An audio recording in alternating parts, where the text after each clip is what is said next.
बच्चों, पिछली क्लास में हमने classification of second order linear partial differential equation discuss की थी।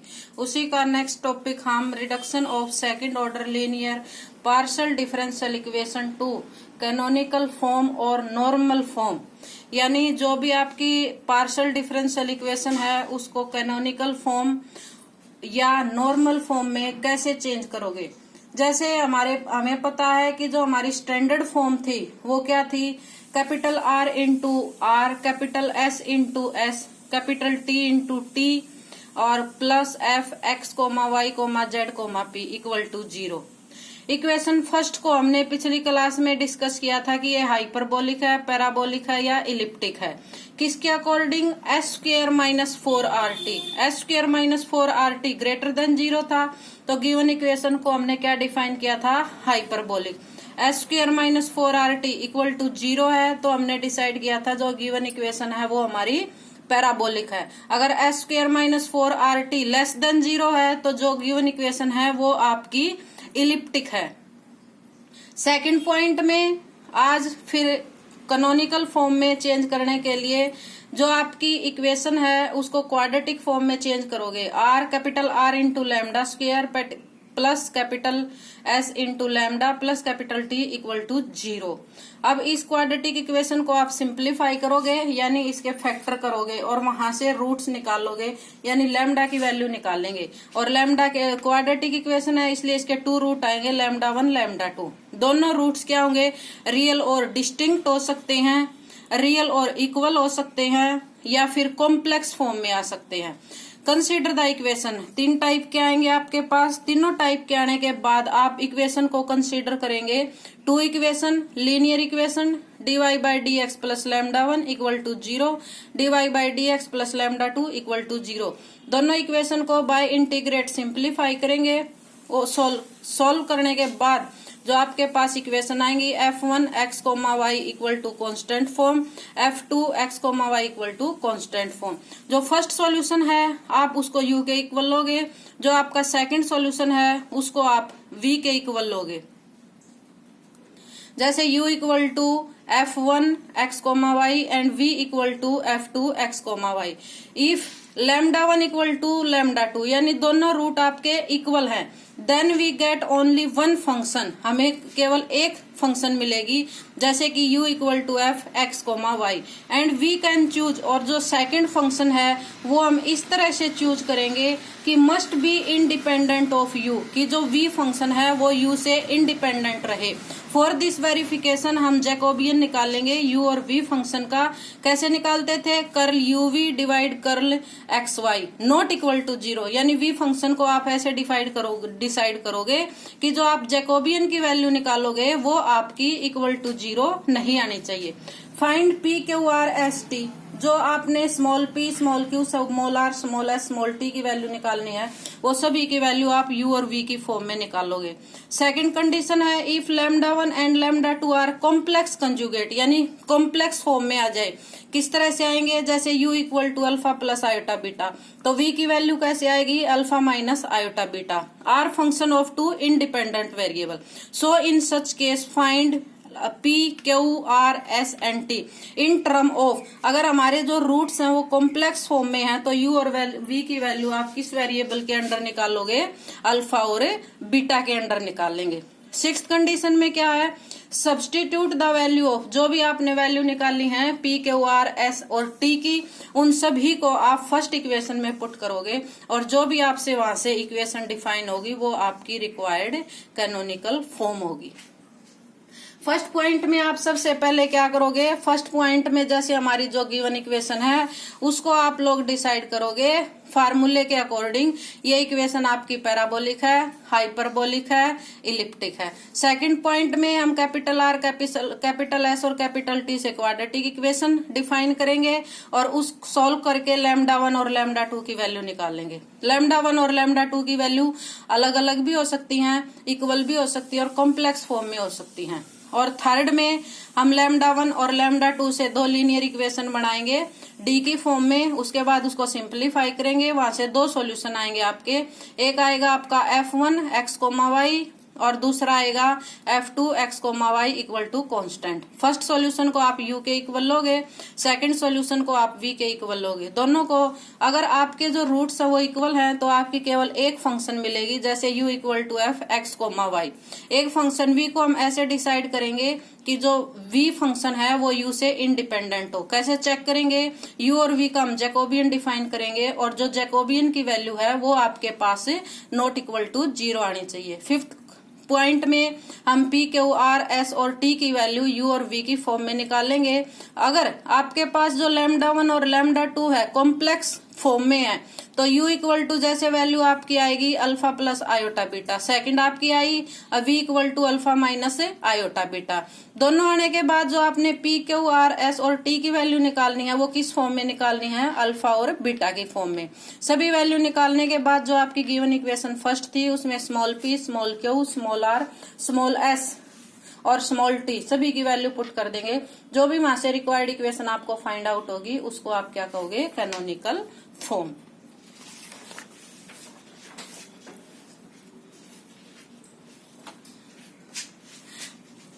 अब हम एक न्यूमेरिकल डिस्कस करेंगे। हमारे पास तीन कंडीशन थी, हाइपरबोलिक, पैराबोलिक, इलिप्टिक। आज हम हाइपरबोलिक का क्वेश्चन डिस्कस करेंगे कि जो भी गिवन इक्वेशन है वो हाइपरबोलिक है, उसको कैनोनिकल फॉर्म में कैसे चेंज करेंगे। अगर उसके बाद उसका सॉल्यूशन भी आपसे पूछा गया तो उसका सॉल्यूशन भी डिफाइन करेंगे। अगर कैनोनिकल फॉर्म है तो कैनोनिकल फॉर्म तक निकाल के उसको छोड़ देना। अगर उसके बाद उसका सॉल्यूशन भी डिफाइन करना है तो आप सॉल्यूशन भी फाइंड आउट करोगे।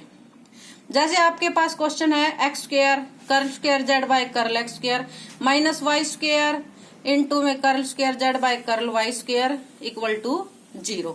ये आपकी गिवन इक्वेशन थी, इसको आपने सिंबॉलिक फॉर्म में लिखा। जो जर्नल इक्वेशन थी वो आपकी क्या थी? Capital R into r, capital S into s, capital T into t plus f x comma y comma z comma p. इसको भी हमने जो फर्स्ट इक्वेशन है आपकी सिंबॉलिक फॉर्म में लिया। दोनों इक्वेशन को, स्टैंडर्ड फॉर्म को और फर्स्ट इक्वेशन को कंपेयर करते हुए आपने R की वैल्यू डिफाइन की, उसके बाद आपने S की वैल्यू डिफाइन की और T की वैल्यू डिफाइन की। क्या फार्मूला था आपके पास जो आपकी इक्वेशन को डिसाइड करेगा कि जो आपकी इक्वेशन है वो पैराबोलिक है, इलिप्टिक है या हाइपरबोलिक है? S square minus 4RT। S square minus 4RT हमने डिसाइड किया, इक्वल टू उसमें वैल्यू पुट कर दी। वैल्यू पुट करने के बाद आपका आया 4x square Y square. Hyperbolic के लिए आपकी वैल्यू यहाँ पर क्या होनी चाहिए थी? Greater than 0। इसलिए आपके पास x भी ग्रेटर नॉट इक्वल टू 0 होना चाहिए और y भी आपके पास नॉट इक्वल टू 0 होना चाहिए, तभी आपकी जो फर्स्ट इक्वेशन है वो क्या होगी? हाइपरबोलिक। अगर यहाँ वेरिएबल नहीं होते, आपके कांस्टेंट टर्म होती तो आपको ये डिसाइड करने की यहाँ पर x और y की टर्म होती नहीं, ऑटोमेटिकली आपकी इक्वेशन यहाँ पर होती कि पैराबोलिक है, इलिप्टिक है या हाइपरबोलिक है। लेकिन यहाँ x और y है और हमने ऊपर डिस्कस किया था कि आज जो इक्वेशन है उसको हम हाइपरबोलिक के अकॉर्डिंग कैनोनिकल फॉर्म में चेंज करेंगे। इसलिए यहाँ पर x की value not equal to 0, y की वैल्यू नॉट इक्वल टू 0, क्योंकि जो s स्क्वायर माइनस 4RT है उसकी वैल्यू हमारे पास क्या होनी चाहिए? Greater than 0 for hyperbolic. Hence the given equation is hyperbolic. एक जो गिवन इक्वेशन है वह आपकी हाइपरबोलिक है सभी पॉइंटों पर except x axis. X axis means y equal to 0 नहीं होना चाहिए and y axis means x equal to 0 आपके पास नहीं आना चाहिए। यानी x 0 नहीं होना चाहिए और y 0, यानी x एक्सिस पे या y एक्सिस पे जो पॉइंट है सभी पॉइंटों को छोड़ के जो हमारी गिवन इक्वेशन है वो आपकी है हाइपरबोलिक। सेकंड पॉइंट में आपको क्या था? आपने क्वाड्रेटिक इक्वेशन बनानी है, किसके अंडर? लैम्डा के अंडर। तो r lambda square plus s lambda plus t equal to 0। r, s और t की वैल्यू पुट की, आपके पास इक्वेशन आ गई x square lambda square minus y square equal to 0। आपकी इक्वेशन सेकंड ऑर्डर की है। लैम्डा की वैल्यू हमने निकाली, लैम्डा की वैल्यू क्या आई? Plus minus y by x. Thus the roots are, जो आपके रूट्स हैं वो क्या है? रियल और डिस्टिंक्ट है, यानी रियल है और डिस्टिंक्ट है। तो लैम्डा 1 यहाँ से क्या आ गया? y by x. लैम्डा 2 यहाँ से क्या आ गया? Minus y by x. उसके बाद जो थर्ड पॉइंट था उसमें हमने ट्रांसफॉर्म करनी है फंक्शन। फंक्शन किसमें? u और v की फॉर्म में लेके आनी है। तो कंसीडर द इक्वेशन, हमने दो इक्वेशन डिसाइड की, dy by d x plus lambda 1 dy by d x plus lambda 2। Lambda 1 lambda 2 की वैल्यू आप यहाँ पर पुट कर दोगे। जैसे लैम्डा 1 की वैल्यू आ गई आपके पास, लैम्डा 2 की वैल्यू आ गई। उसके बाद नेक्स्ट पॉइंट था टू लीनियर इक्वेशन डी की फॉर्म में, dy by d x plus lambda 1 equal to 0, dy by d x plus lambda 2 equal to 0। Lambda 1 और लैम्डा 2 की वैल्यू यहाँ पर आप लोगों ने पुट कर दी।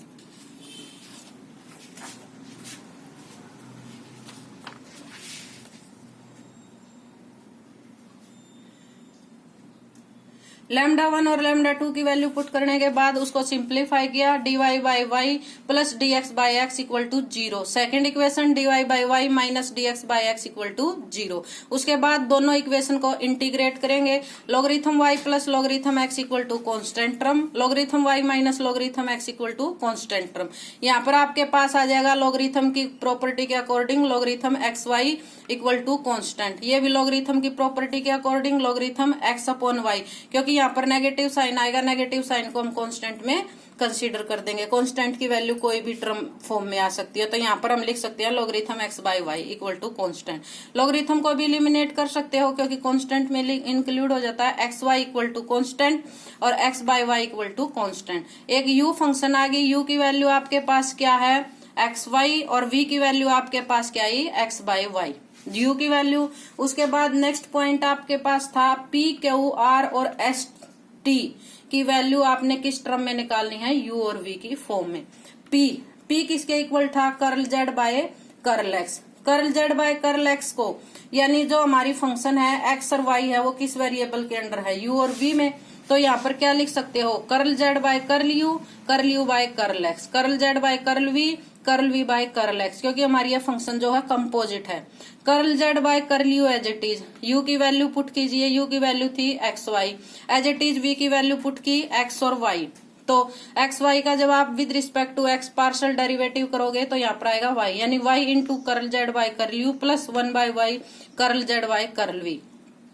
इसको मैं ऐसे भी लिख सकती हूँ, अगर कर्ल बाय कर्ल x लिखना है तो आप लिख सकते हो z को यहाँ से एलिमिनेट करके y curl by curl u plus 1 by y curl by curl v। As it is q की वैल्यू क्या थी curl z by curl y, इसको भी फार्मूले के कंपोजिट फंक्शन का जो फार्मूला था अकॉर्डिंग ओपन किया, वैल्यू पुट की, और वैल्यू पुट करने के बाद नेक्स्ट जो है आपके पास क्यू इक्वल टू है curl z by curl y। Curl z by curl y को कंपोजिट फार्मूले के अकॉर्डिंग हमने ओपन किया। ओपन करने के बाद जैसे u की वैल्यू थी आपके पास एक्स वाई और v की वैल्यू है x by y, with respect to जैसे y with respect to y हमने इसका पार्शियल डेरिवेटिव किया, आपके पास आ गया x curl z by curl u plus minus x by y square curl z by curl v। इसको भी एज इट इज लिख सकते हो कर्ल बाय कर्ल y किसके इक्वल होगा x curl by curl u minus x by y square curl by curl v। उससे next था r किसके इक्वल था curl square z by curl x square, इसको हम ब्रेक करके लिख सकते हैं कर्ल बाय कर्ल x और curl z by curl x। Curl by curl x as it is, curl z by curl x की हमने ऊपर p की वैल्यू निकाली थी, पुट कर दी। पुट करने के बाद कर्ल बाय कर्ल x की क्या वैल्यू थी ये भी हमने निकाल ली थी, वहां से पुट कर दी। दोनों ब्रैकेट को मल्टीप्लाई किया, मल्टीप्लाई करने के बाद आपके पास सिंप्लीफाई करने के बाद ये आ गया। हमें पता है कि कर्ल स्क्वायर z दोनों की वैल्यू यहाँ पुट करोगे, पुट करने के बाद आपकी इक्वेशन आ गई। इक्वेशन आने के बाद जैसे हमें पता curl square z by curl u curl v equal to curl square z by curl u, curl v और कर्ल u इक्वल होते हैं, इसलिए दोनों को ऐड करके 2 curl square z by curl u curl v। Next आपका जो point था वो क्या था t को हम क्या लिखते थे curl square z by curl y square, curl by curl y, curl z by curl y, curl by curl y और curl z by curl y, दोनों के वैल्यू आपके पास होती है, आप इसमें पुट कर सकते हो। और अगर पुट नहीं करनी तो हम इसको ऐसे भी सिंप्लीफाई कर सकते हैं कि विद रिस्पेक्ट टू y हम इस कंपोजिट फंक्शन को ओपन कर दें। इसको ऐसे सिंप्लीफाई करना ऐसे इजीली रहेगा, t जो है curl square z by curl y square है, curl by curl y curl z by curl y equal to curl z by curl y की यहाँ पर वैल्यू पुट कीजिए, कर्ल बाय कर्ल y को as it is रखिए, जो आपकी function है उसके ऊपर u और u डॉट v का फार्मूला लगाएंगे।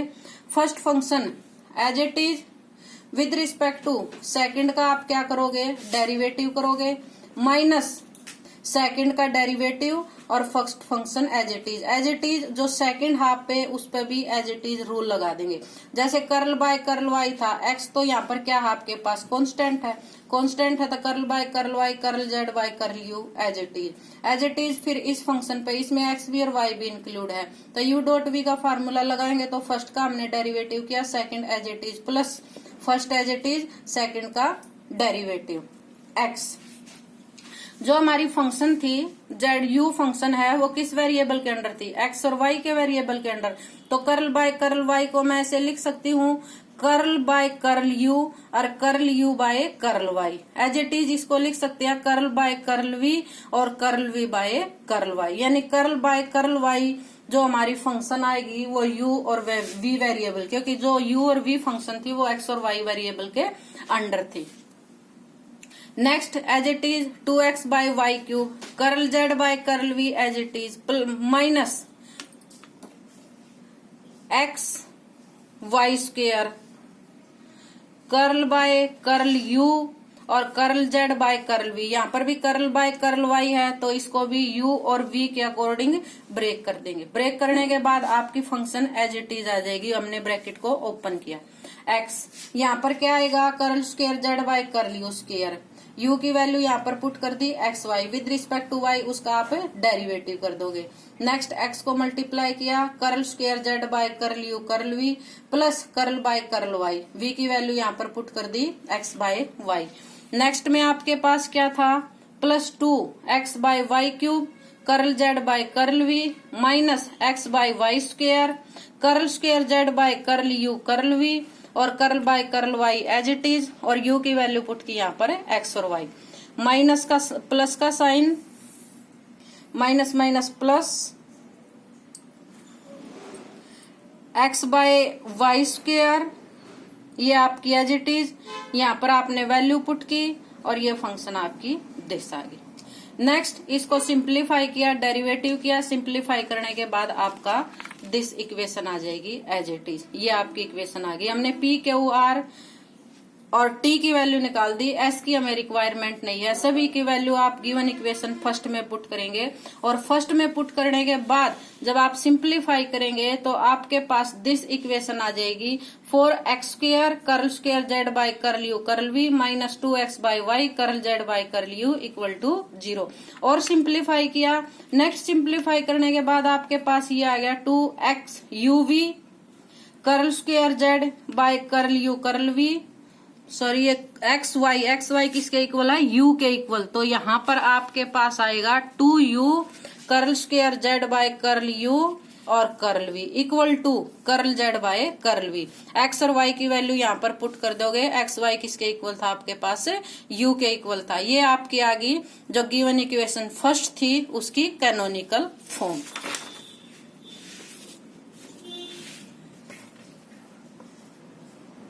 कैनोनिकल फॉर्म हमने निकाल दी। उसके बाद नेक्स्ट जो था आपका क्वेश्चन इसी में कि सॉल्यूशन भी फाइंड आउट करना, तो जो सेकंड इक्वेशन है वो हमारी ये आई थी।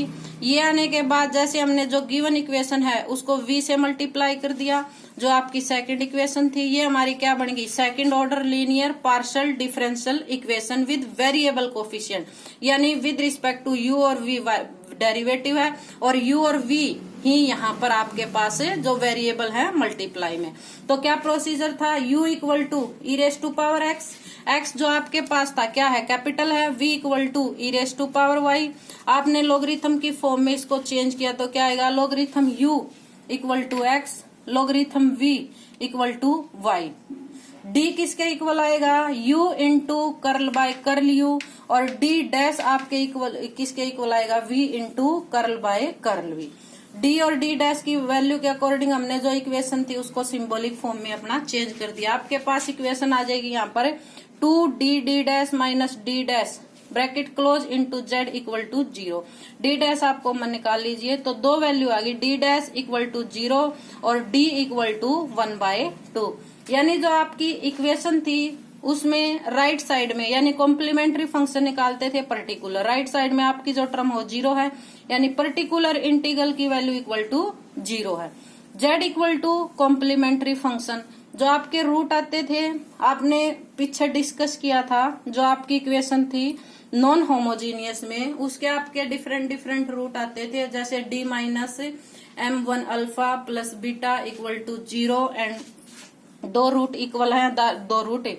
उसी के अकॉर्डिंग जैसे यहाँ पर e raise to power x by 2 5y plus psi x, क्योंकि यहाँ पर जब आप डिफाइन करोगे तो d डैश इक्वल टू 0 है और d इक्वल टू 1/2 है, तो u equal to e raise to power x by 2, तो e raise to power x by 2 को u की फॉर्म में लिखोगे तो e raise to power x किसके इक्वल था, u के इक्वल, तो u की पावर क्या आ जाएगी 1/2, 5y किसके इक्वल था लोगरिथम v के, प्लस साई x किसके इक्वल था लोगरिथम u के, u किसके इक्वल आएगा एक्स वाई के इक्वल था u की वैल्यू, तो root x y 5 logarithm v x upon y plus psi logarithm x y, u किसके इक्वल था एक्स वाई के इक्वल।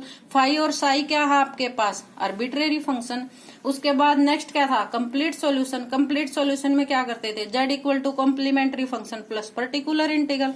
पर्टिकुलर इंटीग्रल आपके पास 0 है तो ये कॉम्प्लीमेंट्री फंक्शन आपका आ गया। ये आपकी जो क्वेश्चन था न्यूमेरिकल था उसका कंप्लीट सॉल्यूशन। यानी सबसे पहले तो हमने जो गिवन इक्वेशन थी उसको हाइपरबोलिक फंक्शन बनाया, x और y की वैल्यू डिसाइड की।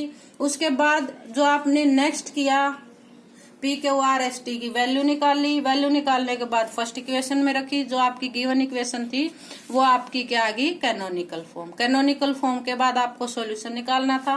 सॉल्यूशन के लिए आपकी कंडीशन 2 है, कॉम्प्लीमेंट्री फंक्शन निकालो, पर्टिकुलर इंटीग्रल निकालो। पीछे हम डिस्कस कर चुके हैं कॉम्प्लीमेंट्री फंक्शन भी और पर्टिकुलर इंटीग्रल भी कांस्टेंट वेरिएबल के अंडर, और जो कोफिशिएंट है आपका कांस्टेंट नहीं हो वेरिएबल फॉर्म हो उसके अंडर भी हम डिस्कस कर चुके हैं। होमोजीनियस नॉन होमोजीनियस दोनों। उसी सेम प्रोसीजर से हम कॉम्प्लीमेंट्री फंक्शन निकालेंगे, पर्टिकुलर इंटीग्रल निकाला और फिर हमने अपना कंप्लीट सॉल्यूशन निकाल दिया। ये जो आपका हाइपरबोलिक का न्यूमेरिकल था और जो थ्योरी थी वो हमारी कंप्लीट होगी। इससे नेक्स्ट क्लास में हम इसका नेक्स्ट टॉपिक यानी पैराबोलिक फॉर्म डिस्कस करेंगे। Thank you.